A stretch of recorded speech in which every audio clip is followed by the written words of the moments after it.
please welcome Professor Miguel Poiares Maduro. The floor is yours.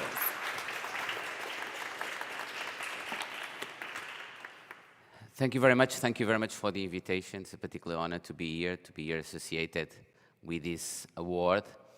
The title of my lecture or my conversation with you is called The Future of Journalism for the Future of Democracy. My starting point is that journalists are the editors of democracy. There's no democracy without three fundamental pillars: cognitive, epistemic, and deliberative. And let me explain very briefly what they mean. Democracy depends on the cognitive quality through which we form our political preferences, whether we're being rational when we choose a certain policy preference over another, for example. How do we make up our views about the issues that we are supposed to deliberate and decide in democracy? Democracy also depends on epistemic quality. Epistemic quality is how do we define the facts that we all agreed form the basis for our collective decisions. Even when we have different opinions, we need to agree on a common set of facts, or at least on the instruments through which we can try to reach that agreement or that consensus on what are the facts. And third, democracy depends on deliberation, on exchanging our views. And therefore, it depends on each one of us knowing what others think, what are the different perspectives, the different opinions about particular issues. Journalism plays a fundamental role in securing the cognitive, epistemic, and deliberative conditions for democracy, because it edits the public sphere through which those three dimensions are built. It's journalists that give more or less salience to a particular issue, and therefore make it part of the political agenda, make it part of the priorities on which we have to decide. It's journalists that traditionally will provide us the facts about certain issues, on the basis of which we will then form our opinions. And it's also journalists that often provide, and are supposed to provide, a pluralistic perspective on those issues. Different, credible, fact-based opinions on those issues in which we have to decide. Now, this role of journalists is under threat. It's under threat, and for two fundamental reasons associated with the digital transformation that our society is undergoing. The first one is a crisis of the business model that supports the work of journalists. We all know that the consumptions of news has shifted in very high numbers from traditional media to social networks. And with that transfer, there is a transfer in terms of the revenues. Subscriptions of traditional media that support the work of journalists have decreased more than, and revenues for advertising have more than half. Most of that advertising is now going to the big digital platforms. Now,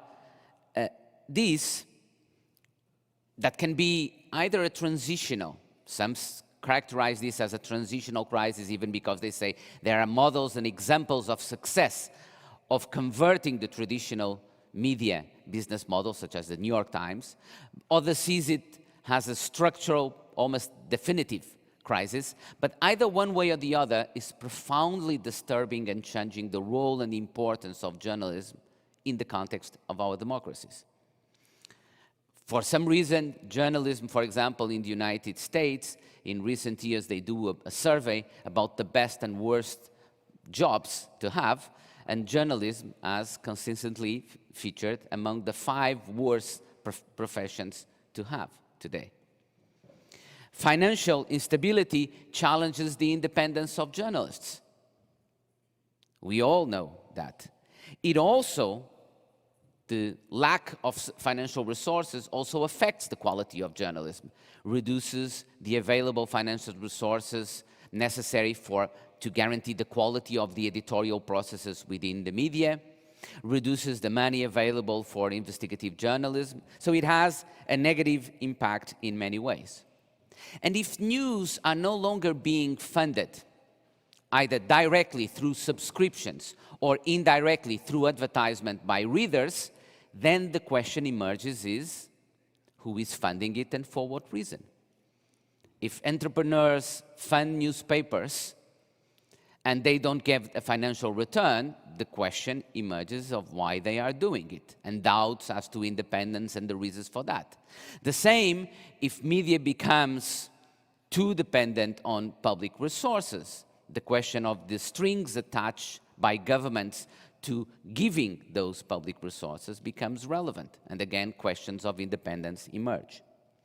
The second reason why the role of journalists as the editors of democracy is being impacted by the digital transformation has to do with the fact that the editing of information on digital platforms, on social networks, it also takes place, but it takes place according to very different criteria than the one that journalists use. And not only by shifting the consumption of news from traditional media to digital platforms, the information that is given to citizens and how they form their opinions, how they trust something as being truth or false changes. But in addition to that, I would argue that these editorial processes of the algorithms of the digital platforms are contaminating even traditional journalism. So, as I said, these social networks edit the public sphere in the same way that journalists used to edit it. But the editorial criteria is different.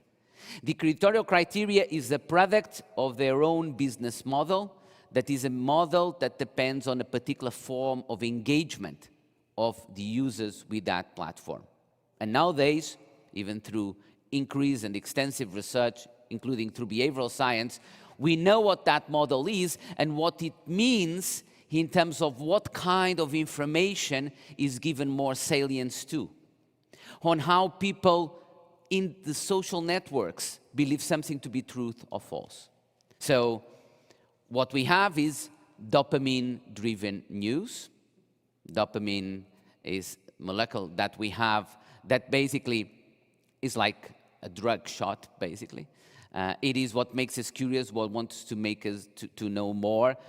It's, in many respects, very positive. It's the driver of our creativity, behavioral neurologists say, but is also addictive to what is extreme, to what is radical, to what is shock, because that's what attracts our curiosity.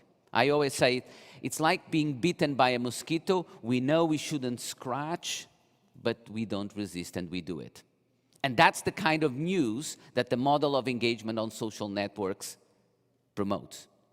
It's also a model that increases or decreases our attention span.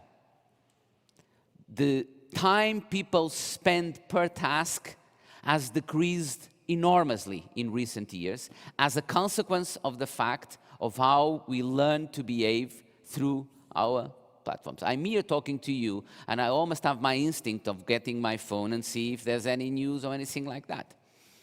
And this is how we behave increasingly. Now, what does this mean in terms of news? It means less capacity to get in depth into particular issues. Short news, and again, very shocking, what tends to also increase polarization. It also gives us more of the same. It creates bubbles. This is a well-known phenomenon too. That is, and what is the consequence of this? Reinforces our prejudices, for example. Polarizes, radicalizes each one of us even more. And also creates an informational illusion, that's how I call it. When we have access to all kinds of information, the risk is that we confuse access to information with actual knowledge of that information. When instead, to know about something, you need a set of competences to interpret that information and transform it into knowledge. But the simple and the ease of access that we have today make us believe that we can be scientists about any issue that there is. And finally, informational cascades. We know we give more credibility the more we know that something is shared by others. If we believe that others believe on something, we tend to reinforce our belief. We tend to trust that more. Now, because of the speed of dissemination in social networks, they promote informational cascades that artificially create the idea that many others share that idea or share the belief that something is truth. Not only that, social networks, and I cannot go into the detail of that, allow, through fake accounts, for example, to create false, artificially informational cascades. The day after Russia invaded Ukraine, there is data that demonstrates that there was thousands of accounts created on Twitter whose only function was to retweet official information from Russia. What they were trying to give more salience on that editorial space, to give it more credibility. But the sad thing is not only that increasingly the editing of our public space is done by digital platforms, but also media is becoming contaminated. The logic of clickbait, for example, choosing titles, headlines that are shocking because we know that people will tend to go and see it. Or the fact that we increasingly see a move from news outlets that embrace an idea of pluralism and objectivity to news outlets that are increasingly engaged, partisan. This is all part of this contamination by the editorial processes that the social networks brought to us. So what to do? And to conclude with that in my last 5 minutes. First, I also want to note there's also positive signs. We see a growth. The same digital instruments that in many respects bring all these risks to journalism and to democracy by replacing the editorial processes of journalism by these other editorial processes, also bring, for example, instruments of fact-checking. Will also allow journalists in the future to be writing news and at the same time fact-checking it at the same time. Even artificial intelligence will challenge many aspects of the work of journalists, but it would also bring positive opportunities because it will allow journalists to free themselves from routine tasks where they will no longer be necessary to focus, hopefully, on investigative journalism, for example. It would allow a better allocation of the resources of journalism. If it is done, if we make the best of this opportunity instead of only suffering the risks and problems that it raises. And we see, for example, also increased transnational collaborative projects of investigative journalism. So there's some positive signs that we also see in the ecosystem.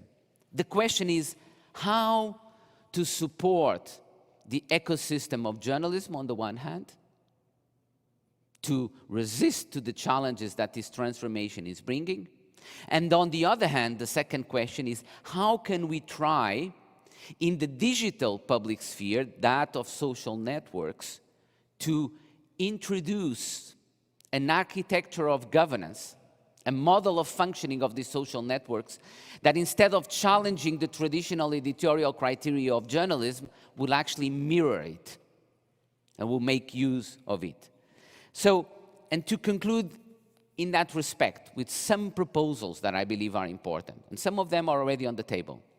Transparency of ownership, for example, and reinforcing the rights of journalists and their rights of the editorial autonomy are crucial in the context where suspicions as to the ownership or the risks of public interference on media increase. So this means we also need better models of public funding, and we also need much stronger guarantees of independence of, for example, public broadcasters. The Media Freedom Act that the Commission proposed and is now under the discussion, hopefully in its final stage, provides important and, in my view, positive steps in this respect. But perhaps not enough. I think we also need to promote more readership of the news, and that means we also need to promote innovative ways of funding and financing journalism. I've proposed in the past the possibility of creating a citizenship reading credit, whereby every citizen gets a particular credit, financial credit, either by the state or the European Union, that they can spend in buying journalist content, for example. That would be one way of funding it. But we also need a new architecture for social networks. I've also argued in that respect that transparency of the algorithms, knowing what is their editorial criteria, is crucial. But in addition to that, why not to impose a pluralism of algorithms? Why do we have to accept only the algorithm?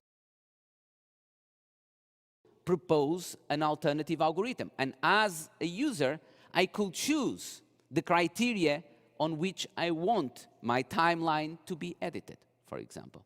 That's another alternative. I think that if we don't protect the ecosystem of journalism, it is the quality of the editing of a public sphere that it is put into question, and I fear the quality and, if not the survival, of our democracies. Thank you very much.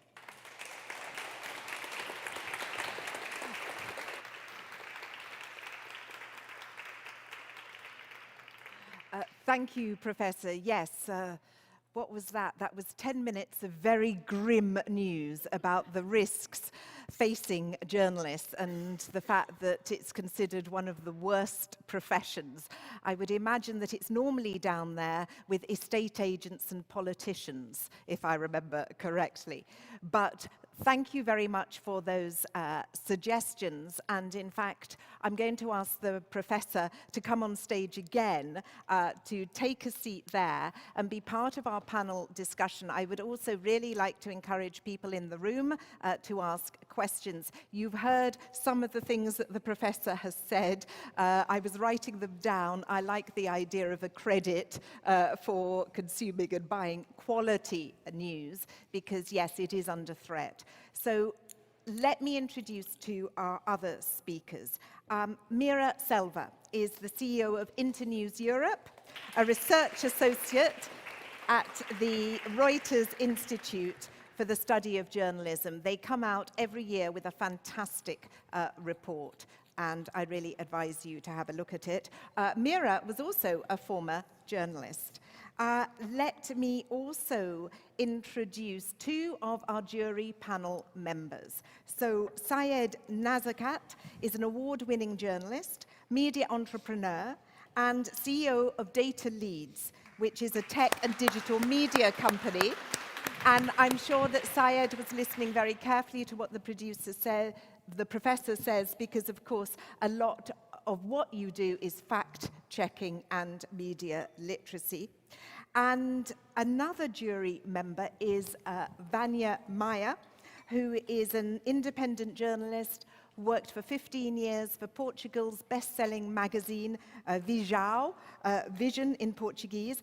She's been on the jury of so many awards, and some of you may remember her because last year she won the Europe category of the Lorenzo Natali Media Prize. So welcome. Everybody. So the professor painted a relatively grim picture, Meera, starting with you, saying that their role is to be the editors of democracy, but that role is under threat. I mean, what do you think we need? What are the elements of a functioning democracy? Well, I think the digital space, as you quite rightly said, changes the nature of how information flows. So Alan Rusbridger, the former editor of The Guardian, talks about how journalism used to be a tower with the news media on the top of the tower proclaiming, and now it's a public square with everybody walking around there are town criers, there are jesters, giving out misinformation and rumors, there are people making mischief, there are entertainers. It's a much messier space. It's in many ways a more democratic space. But Internews has kind of looks at this from an information environment system, and what do you need for a healthy information environment? And you need a healthy information environment so we as citizens have the information in order to make informed decisions about our lives. That's how to vote, but also how to choose the right school, where to seek out healthcare. And there are 5 elements to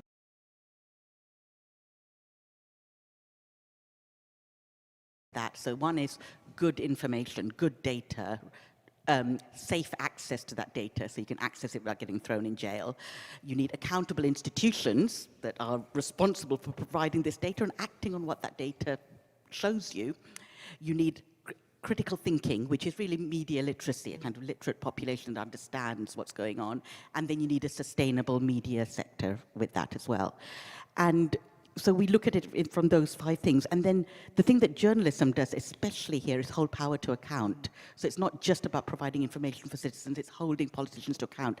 And it's only really media organizations that have the legal protections and the security protections to enable the individual reporters to work. And, this gets, freelancers really find this very difficult, but it's absolutely vital role in democracy that there is someone watching the powerful. And there are big gaps, aren't there? Absolutely. Now? And we obviously only have a certain amount of time. There are so many issues. So I'm going to look at just a couple of them: disinformation, media literacy, building trustworthiness, stopping the media attacks. The professor mentioned the European Media Freedom Act. I don't know, perhaps some of you in the audience might have questions about that. And of course, the big issue, financing of media. So if we just start with disinformation, Meera, you're Internews Europe, but of course it's not just in democracies in Europe. Absolutely it's not. a problem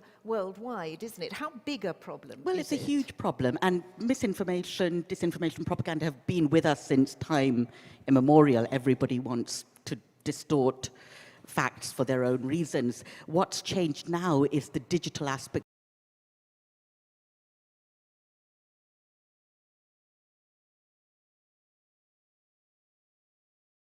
of it, which means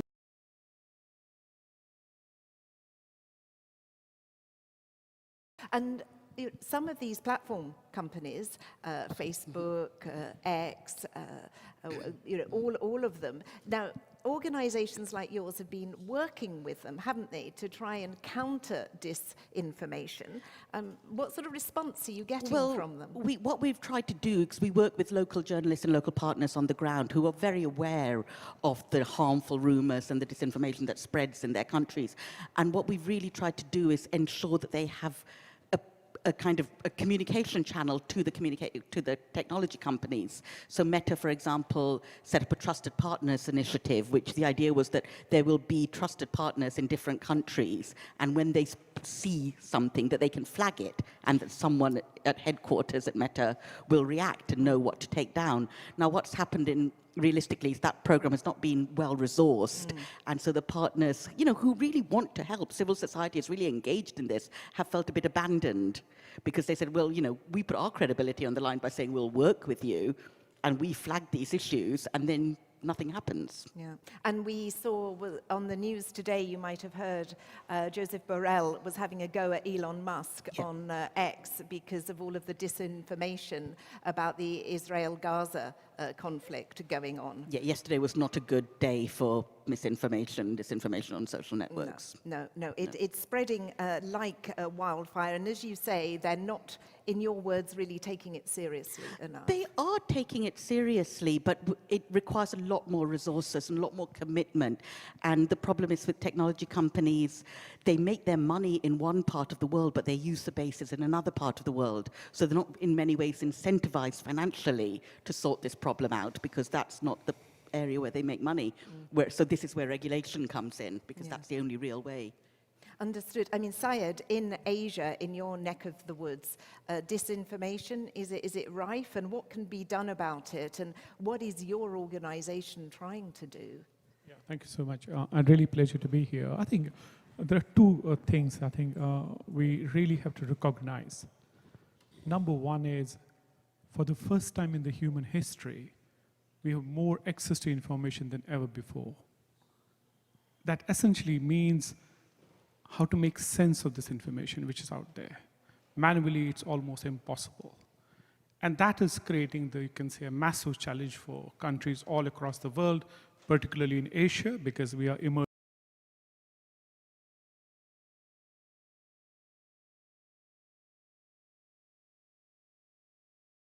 democracy.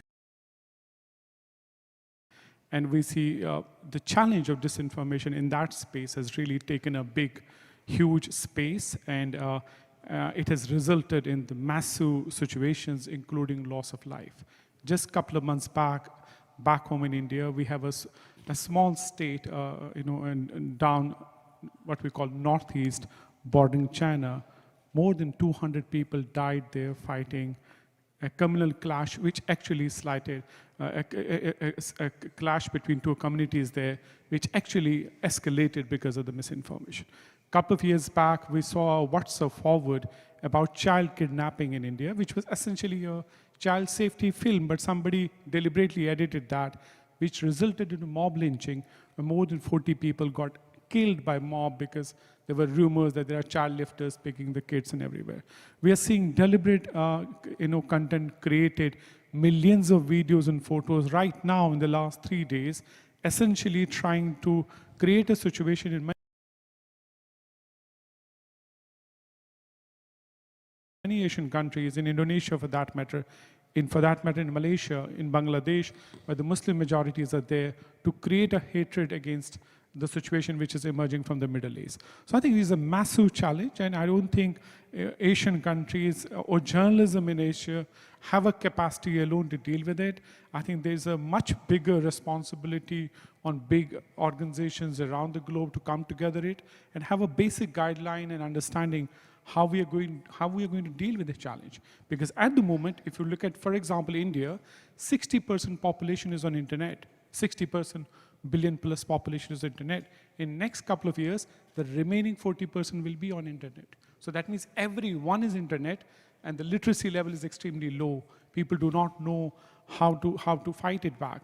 We run one of the amazing projects supported by by partners. We worked with Internews very closely earlier, and then Google recently, which is in India actually helping common people living in villages, how to protect yourself and your family from misinformation. Almost 60 million people have benefited from this training in the last couple of years. And that's really interesting because, as you say, the problem's only going to get worse because there's going to be more and more people, on the internet who can't distinguish between fake and real news. So can you just give us an idea, what is perhaps there's not a silver bullet, but what should they be looking for? We essentially thought earlier the fact-checking is a solution, and we started training journalists. But eventually we realized, okay, you can train journalists. They have resources, laptop, cell phone, or they're educated and all. But who is going to train a farmer? Who is going to train a person who runs a shop in a village? How are we helping them and they do not have time to go back and learn these things. Civic education in India, in South Asia, has been quite low. And we thought, okay, what are the common, simple 3 questions which we can train any human being, and he should be able to protect himself? So how to kind of basically give them a vaccine against misinformation. So the first question was, if you are not sure about anything, don't share it. If you do not know the source of information, always ask, what is the source of this information? If you get that answer, okay, you can go ahead. I think the training is essentially done in 20 Indian languages, which was again the learning that you cannot go to communities and train them in German and French while you are in Asia. So you need to learn local languages. India alone has hundreds of languages there. We trained in 20 major languages. I think the difference was remarkable. People were able to understand what are we talking about because we give them local examples in the situations. Yeah, absolutely. And just to pick up on Meera's point about this backtracking, backsliding, whatever you want to call it, of the big platform companies, on countering disinformation. Do you find that also happens in Asia? Yeah, I think, to be honest, it's like a space where there is a whole society approach is needed to deal with it. I don't think we can say that if tech platforms will solve it, everything will be solved. I don't see, honestly, also that. I don't see regulations as a solution to this problem. I think what we really need is an honest conversation. Let the tech platforms come forward and say, this is our responsibility. If something is uploaded on our platform, we are responsible for it. In India, most recently, we have a new law which makes it sure what we call a safe harbor, that you can't say something is uploaded on a platform and you're not responsible for it. You are, actually. But saying it here as well, I saw once we're able to have conversation, a lot of things are possible. Like in India, we're working with Google amazingly, actually, beautifully in a partnership, which has resulted transformation change in India. Today, India has the highest number of IFCN signatories, all because of the trainings we did in the last couple of years. We have trained more than 5,000 newsrooms in India. 900 universities have benefited from this training. 60 million plus people are trained in India in a very difficult, if you follow India, in a very difficult situation. So I think tech platforms have responsibility, but I think our job is also to explain them and bring to the table instead of having a confrontation with different partners. Professor, I just wanted to bring you in on something that you said in your speech about artificial intelligence. And you'd said that it's a challenge, and we're hoping that it can be used positively to do the routine jobs in newsrooms. Do you think there's a danger that if it gets into the wrong hands, the hands of the troll factories, that it's just going to make disinformation worse? Oh, it will definitely get also into the wrong hands. It's impossible any form of technology will get both into right hands, and wrong hands will be good users and bad users. What we have is to create mechanisms of control. For example, it's interesting, one of the things that has been discussed recently, in order to detect content that is artificial intelligence content, to avoid deep fakes, for example, is to go back to something from the 19th century, that is watermarks, to require the artificial intelligence systems to have some, instead of having something that tries to detect whether something is false or it's created or not by artificial intelligence, automatically have a signature on any content produced by artificial intelligence. So it will depend. What we have is to develop the mechanism. We have to develop the appropriate regulatory framework. If you allow me just to react on very quickly on what was said, I want to make one point. I think there's a risk that we've also very often incurred in thinking about digital platforms, that they are the space of democratization and decentralization. Early on, there's a famous book by Lawrence Lessig, a colleague of mine from Stanford. It's called Code and All the Laws of Cyberspace. Just right at the beginning of the internet, when everybody was seeing the internet as the space of freedom and democracy, he said it's not so, because he said whoever controls the code controls whatever circulates on that space.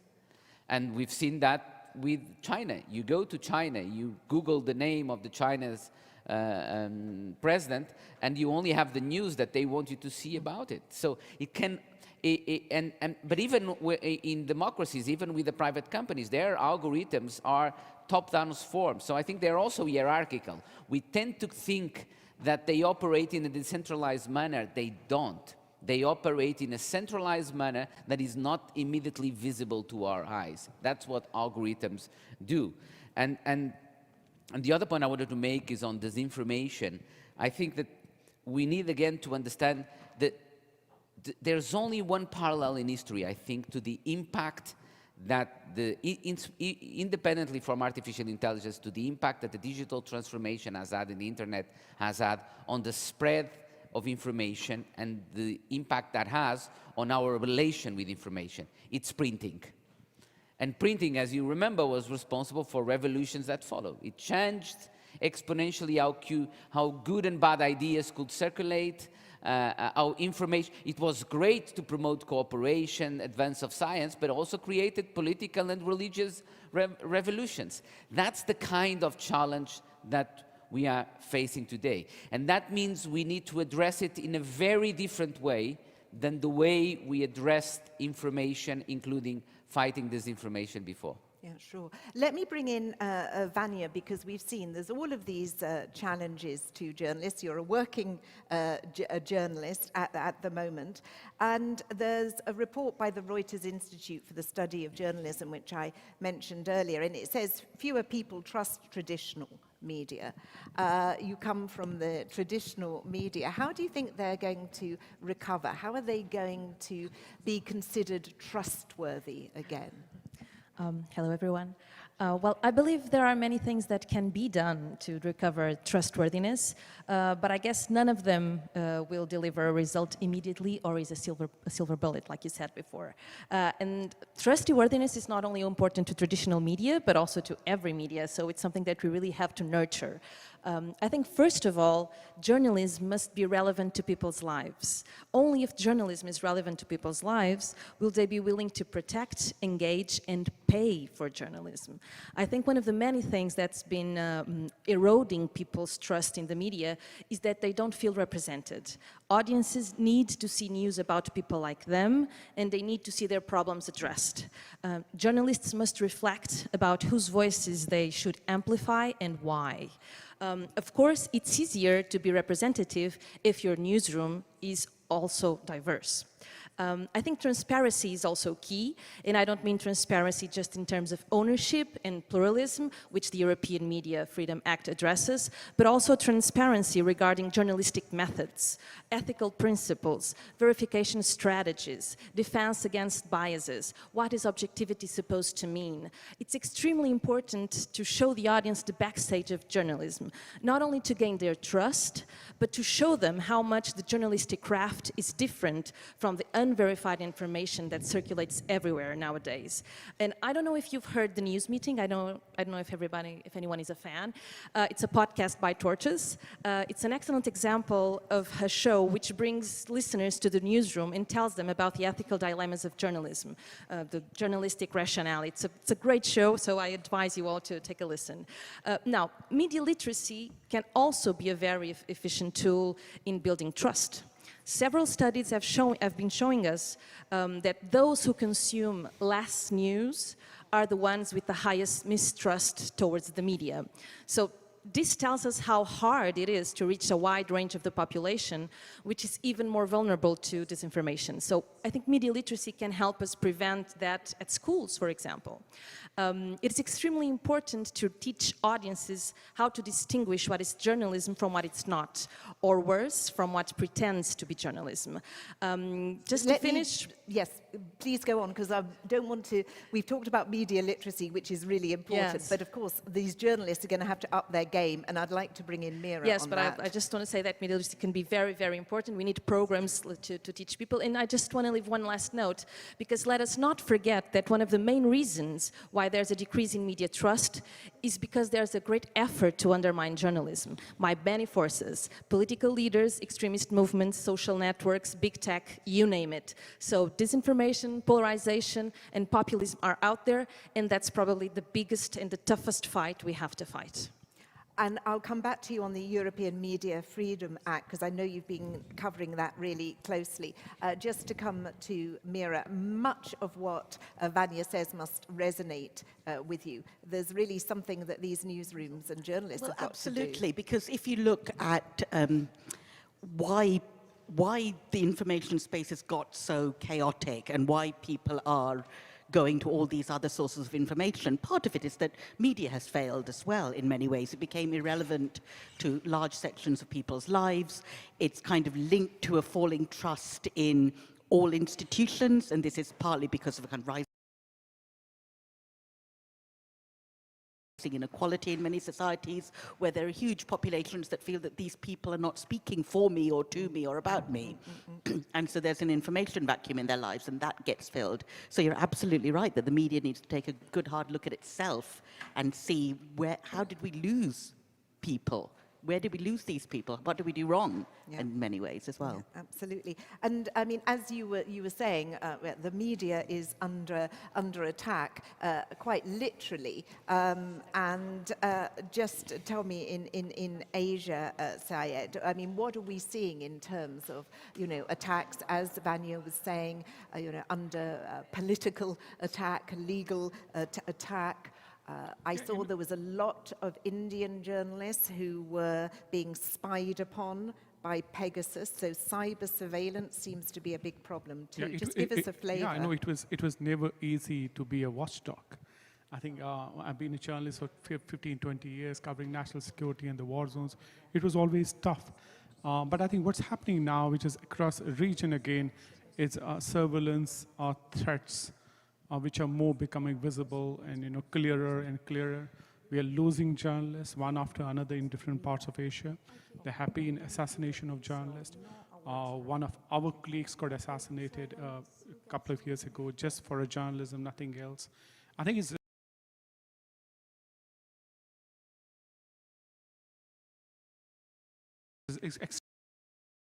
actually. He was one of the topmost Pakistani anchors. And you can see in other regions as well, in Bangladesh, there have been attacks after attacks on bloggers, on writers. It has been extremely tough for people, critical thinkers in Bangladesh, to speak about what's happening. It is extremely tough for journalists in Sri Lanka. They came out of the war. They thought they will have a good scene. They will have a great journalism back. But we are seeing the investments which came from a particular country, which didn't really allow them to grow actually as a country. The economy collapsed. You must have been seeing 2 years back. The whole country was on roads. And you will be surprised that journalism is extremely, extremely in a dangerous situation where you do not have, like, it's surprising sometimes maybe for a European, when you look at it from Europe, you may be surprising that why are not you hearing what's happening in Asia? Because the problem is European newspapers, digital media organizations have closed their offices almost 10 years ago. There's no reporting happening on ground from Asian countries because Europe has no more invested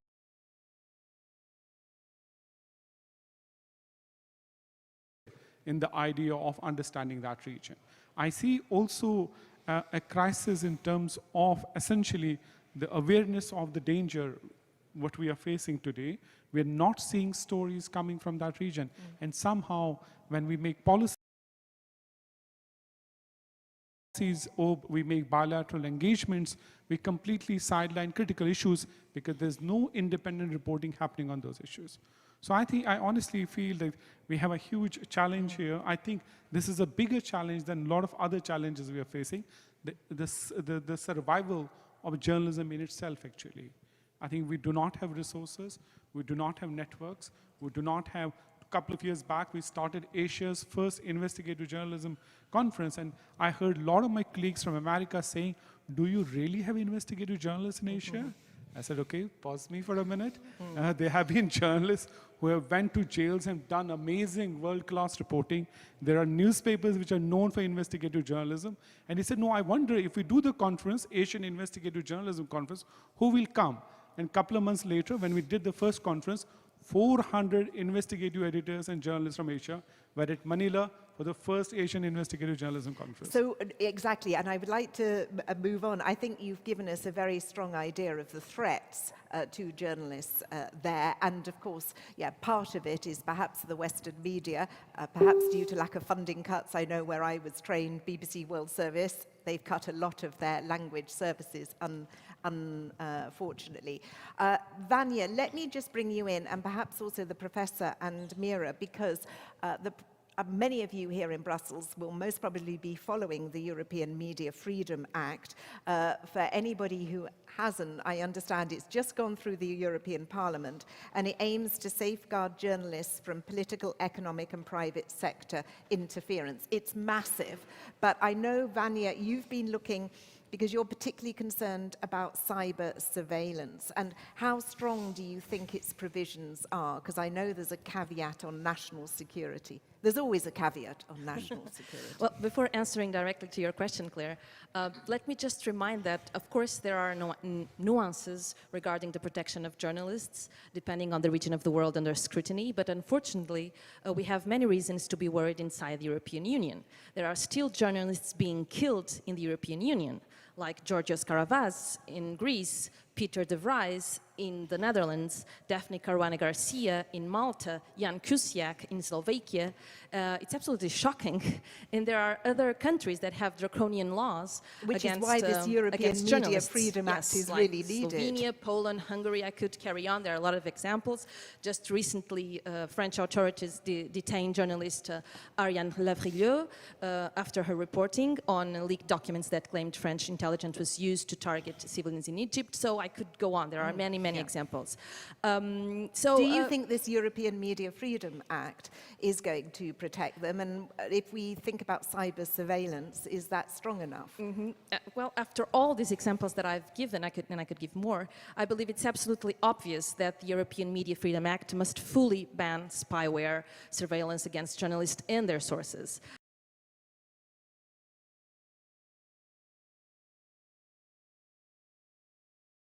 Freedom and, par conséquence, democracy will be dangerously at risk. That's why the European Federation of Journalists, the Committee to Protect Journalists, and the European Digital Rights, and hopefully many citizens, demand a full ban. Laws cannot be made based on the good faith of others. We can't trust it will be only used as a last resort, because the opportunity will be there, and that's not what experience tells us. And laws must be done to fully protect citizens no matter what. So, yeah, I think there should be a full ban. As strong as possible. Meera, I'll come to the professor. Meera, I'm just wondering, because CEO Internews Europe, in your view of this act, is it going to protect journalists in Europe, Poland, Hungary, other places, as Vânia mentioned? Those are the regions where journalists kind of say surveillance is one of their biggest concerns. You know, they are under huge surveillance, and it is against the spirit of source protection and whistleblowing, and we're having very dangerous conversations around the world about how much journalists have the right to protect their sources, and it's an absolute. Journalists cannot function unless they can guarantee the security to their sources.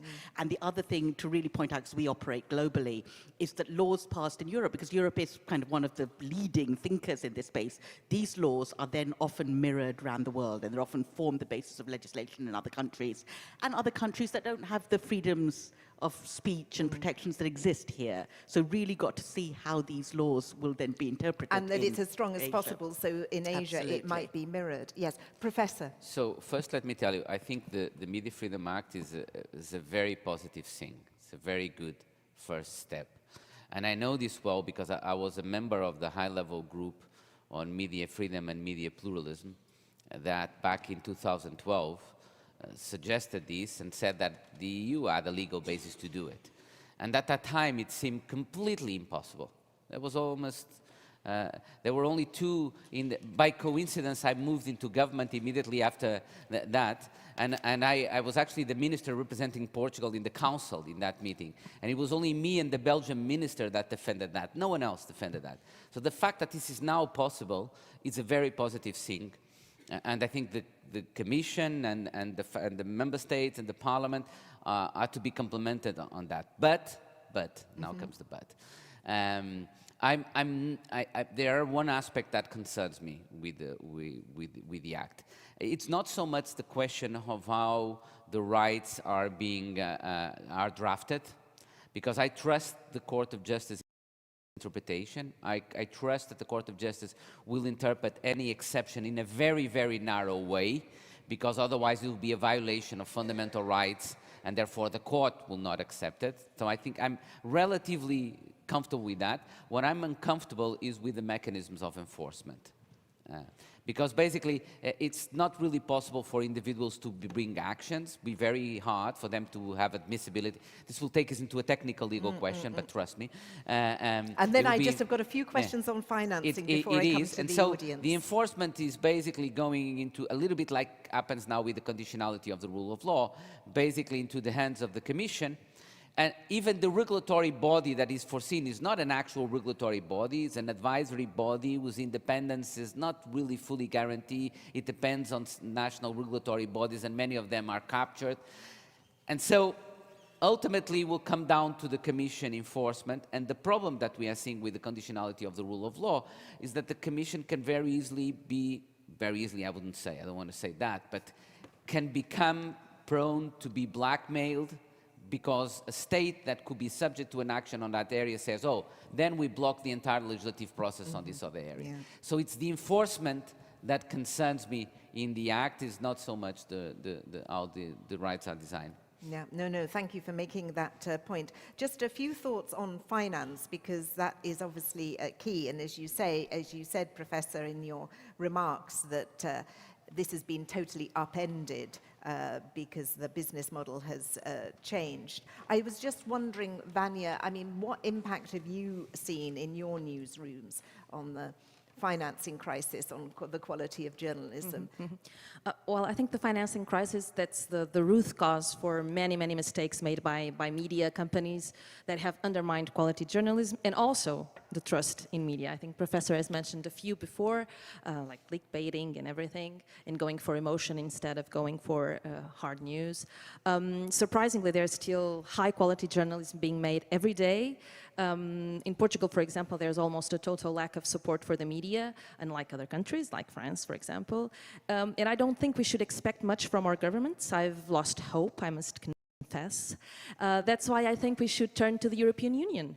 The European Union should be the one leading the way. The European Union should be working to build an independent journalism fund to sponsor quality journalism structurally throughout the European Union. This should be a Europe-coordinated effort and not a state endeavor. Most importantly, I think it's journalists that should be funded, that should be sponsored, and not media companies.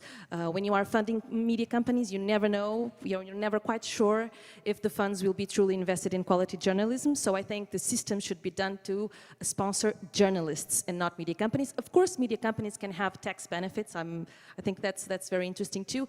I think another discussions that we should be having right now is whether media companies should be for profit. Journalism is a public service, even when it's private. We all agree media companies should be sustainable, but would it make more sense if they were non-profit? Should those that are non-profit have different support? I think this is something we should be discussing right now.